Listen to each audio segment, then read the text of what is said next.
Aku hidup tenang di rumah peninggalan almarhumah istriku, di sebuah kampung yang damai di Jawa Tengah. Sejak beliau meninggal 3 tahun lalu, aku tinggal sendiri. Anak sematawayangku, Arif, sudah menetap di Jakarta bersama keluarganya. Kadang ia menelpon, kadang mengirim uang, kadang juga tidak sempat. Kesunyian adalah teman yang setia. Tapi lama-lama, sunyi itu tak hanya mendiamkan rumahku, ia masuk ke dalam dada, menyelinap, menyesakkan. Pagi-pagi aku masih menyapu halaman, menyiram bunga kesayangan almarhumah. Tapi begitu malam tiba, suara jangkrik terasa menampar. Tidak ada suara piring di dapur, tidak ada celetukan, "Pak, udah makan belum?" Seperti dulu, hanya aku dan bayang-bayang. Itulah mengapa saat pertemuan warga desa, ketika Bu Nurul mengenalkan seorang wanita dari kota bernama Ratna, aku seperti melihat mata air di tengah padang gersang. Usianya tak jauh dariku, mungkin awal 60-an, tutur katanya halus, dan ia bercerita panjang lebar tentang kesepiannya setelah suaminya meninggal. Entah siapa yang mulai lebih dulu, tapi dua jiwa yang kosong memang mudah saling mengisi. Kami jadi sering bertemu. Ratna membawa makanan ke rumah, membantu merapikan lemari yang sudah berdebu. Aku merasa seperti muda kembali. "Pak Wibowo, hidup ini terlalu singkat untuk terus sendiri," katanya pada suatu sore. Kalimat itu menjadi titik balik. Anakku Arif awalnya keberatan. "Ayah serius? Baru juga 3 tahun ibu meninggal." Tapi aku hanya menjawab pelan, "Justru karena itu, Nak, ayah takut mati dalam sunyi. Pernikahan kami sederhana, tidak meriah. Hanya dihadiri tetangga dekat dan beberapa saudara. Tak ada musik, tak ada tawa, hanya doa." Hari-hari pertama terasa seperti masa bulan madu.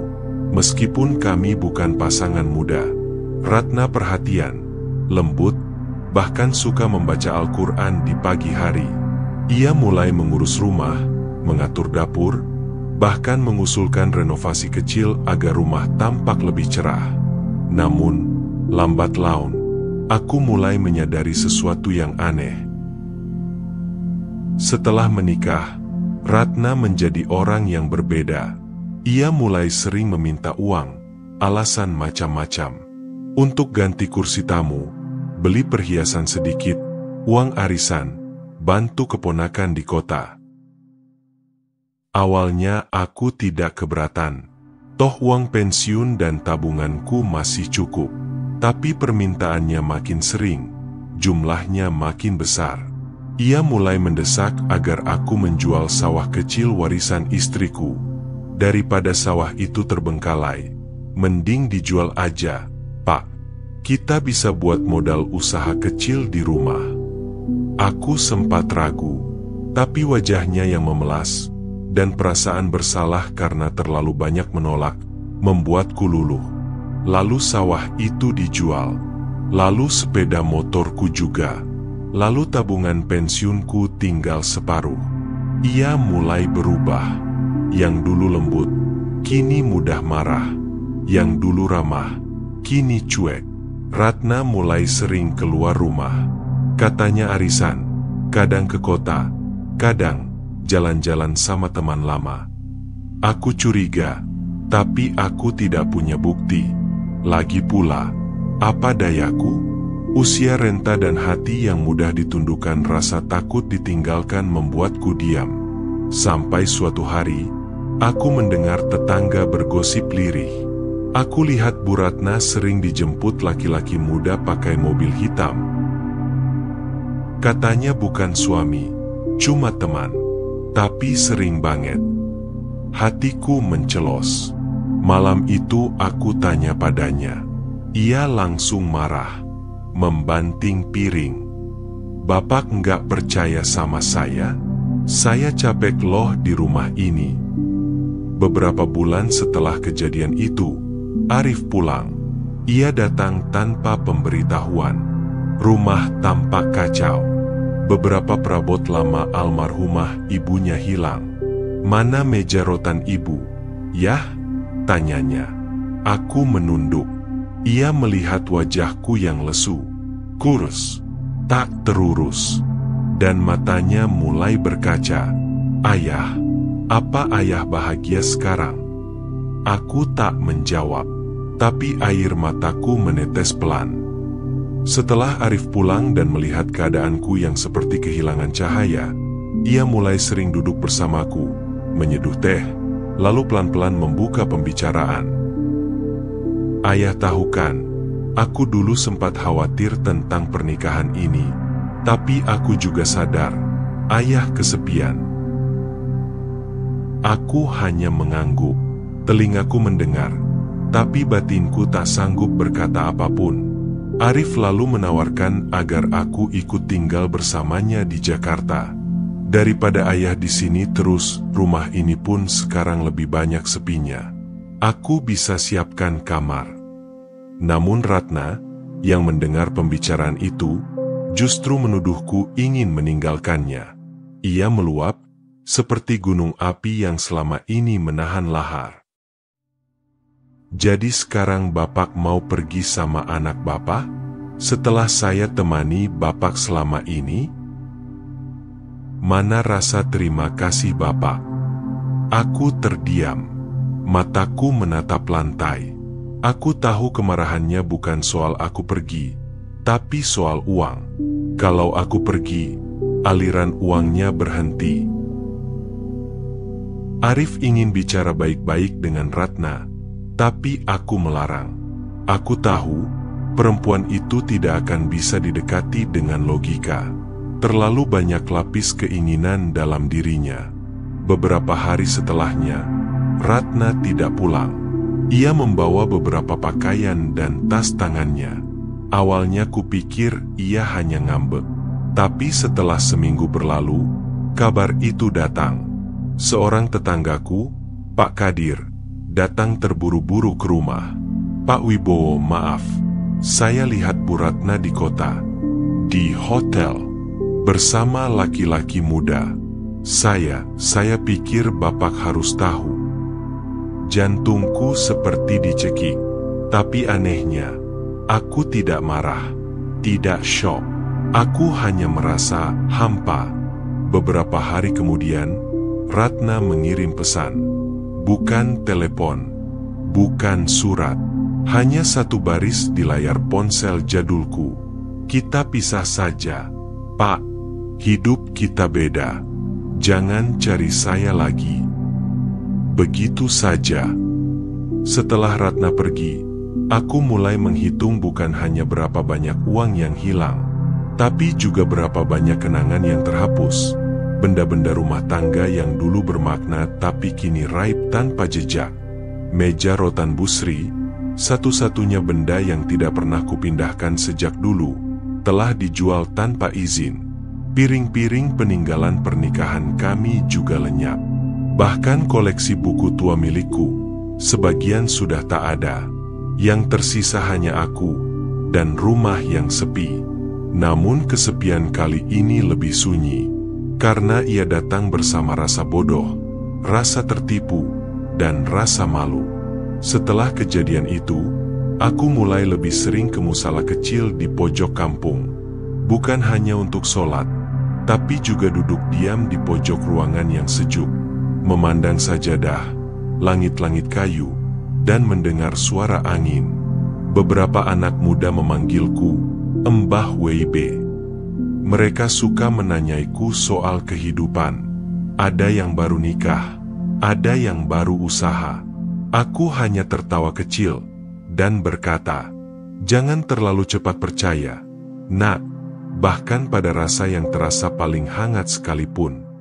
Sebulan setelah semua berlalu, Arif datang lagi, kali ini dengan cucuku, Raihan, yang baru belajar jalan.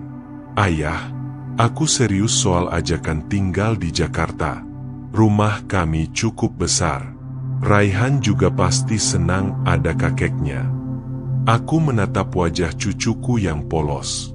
Sekilas kulihat bayangan almarhumah istriku, Busri, di sana. Dan air mataku menetes tanpa suara. Maafkan ayah, Rif. Dulu ayah keras kepala. Sekarang ayah baru sadar, cinta paling tulus justru datang dari anak sendiri. Arif menggenggam tanganku.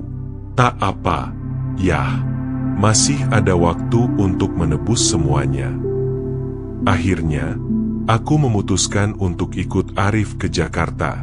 Tidak dengan euforia, bukan pula dengan rasa terbuang, tapi dengan jiwa yang sudah jauh lebih tenang, meski belum benar-benar pulih.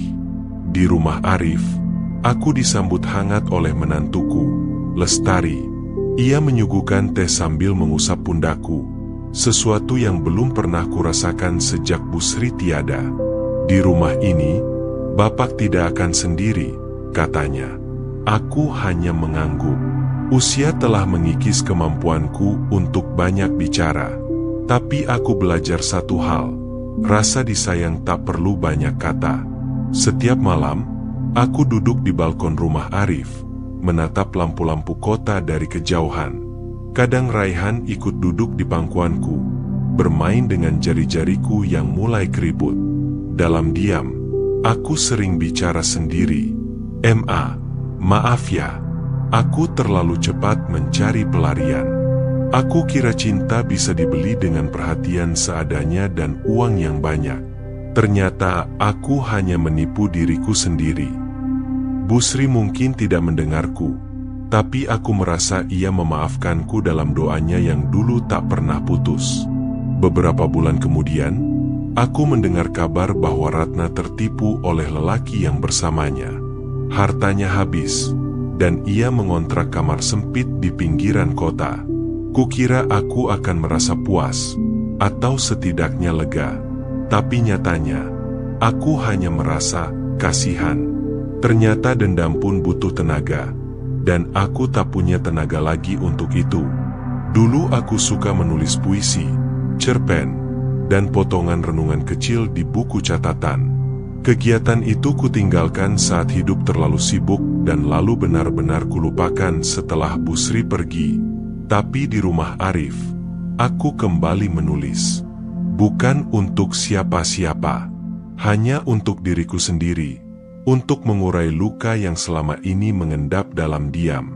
Salah satu tulisanku kuberi judul, Cinta tak bisa dikejar saat kita sendiri tak tahu kemana arah pulang.